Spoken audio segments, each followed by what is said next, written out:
Hi, what's going on guys? I hope you're doing good. Today is a different type of video. For the first time I'm actually going to review something. It is a game called Mordhau. It has had its player base spiral out of control and it has been on the top selling page on Steam for quite some time. Mordhau is a medieval fighting game with a series of game modes combined with a realistic sort of aim. Before I get into this, I just wanted to say that I have played Chivalry, but I did not enjoy it. I didn't enjoy it through its peak either, and I didn't carry on playing. It's a game that this game is also often compared to, but I don't want to involve that comparison or have that cloud my judgment. So with that in mind, first of all, the concept. It is primarily melee based with some ranged options. It's based in a realistic medieval setting and has a realistic physics system. With that in mind, the cool thing is that towers can come down and your ragdoll of your body is also amazing and hilarious. Some of the ranged weaponry you get are basic bows, and then you get crossbows and some like rocks and some other funny stuff, and it can go all the way up to catapult and ballistas, which can give you some really satisfying kills. The primary focus is swords, hammers, maces, spears, and then there's even funny weaponry like pans and lutes. What's best about this is the fact that the default class selection, in my opinion, is actually a great default class set. There's quite a lot of options there, and a feature which they don't often have in a lot of games nowadays is it is not pay to win. So you can create as many classes as you like and they're all entirely customizable, from your character to your weaponry to your perks, and it's all done with in-game levels and money. The idea of this I actually really enjoy, but there's an argument which is quite fair in my opinion, and that is, do you actually need levels and money for this sort of game? The game offers 3 game modes: a horde mode, which is an AI wave-based game mode where you can basically fend off against a load of AIs with your friends or randoms and see how far you can go. The game mode is actually quite fun, and if you're wondering how it works, it's a similar sort of system to the zombies on Call of Duty.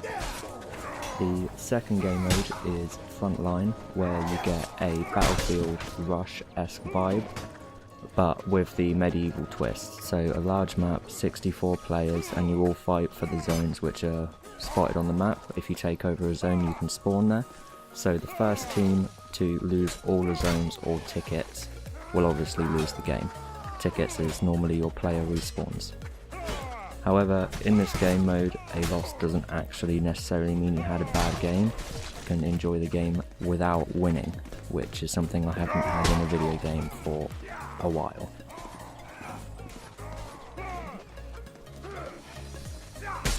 The last game mode I have left playing in the background now is the famous Battle Royale mode. What would a 2018/2019 title be without a Battle Royale mode? Let's be real here.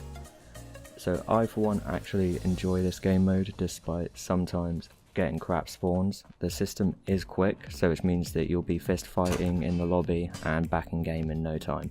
So when a game that is going your way, the mode does get really intense, as you don't exactly have the AIs or your friends to run to, you don't have anywhere to go, it is just you, and therefore it's all down to skill. Also a bit of luck on terms of obviously your spawn and your gear set, but this game does a very good job of balancing everything out, so you have a fair chance. So with that being said, is the game actually worth it? Absolutely. It's only £23, and that's in the UK at the minute, and in my opinion it's one of the best and most complete titles to be released for a long time, and for only less than half the price that most AAA titles will release at today. So I didn't enjoy the past games in this genre, or the past ones. Obviously, I don't know if you guys will know, but there was a big hype up on PC around this sort of genre a few years ago, and I didn't actually like it then, so I'm quite surprised that I enjoy it now. So I bet you're wondering what is there not to like about it. So I have three main problems with the game that I have found in my little time of playing it so far. The main one for me is horses. These fuckers are beyond annoying. Like you can't really hit them. They're pretty easy to parry though, and so that means they're not game breaking, but you can only really kill them when they stop, or if you're lucky enough to get a clean clothesline straight off of the horse. So the other one I have is the Executioner's Sword. I don't know if it's actually the weapon itself or the people using it, but every time you die to it, it just feels cheap, and some of the hitboxes and delays, in my opinion, are easy to do but hard to parry. So if you're one of those people going around upsetting the entire server with your big sword, then please just stop. It's not needed. You just change your Steam name to Captain Big Penis and we will get the message. Last problem. Every character in this game has paper legs. Keep this in mind, because you can't just drop down there quickly. You will die or take all of your health in the process. This also means that enemies will go for leg sweeps, so keep that in mind, because there's not really a lot you can do about it at times. So with that being said, the game itself at its core, in my opinion, is a must-have for the PC this year.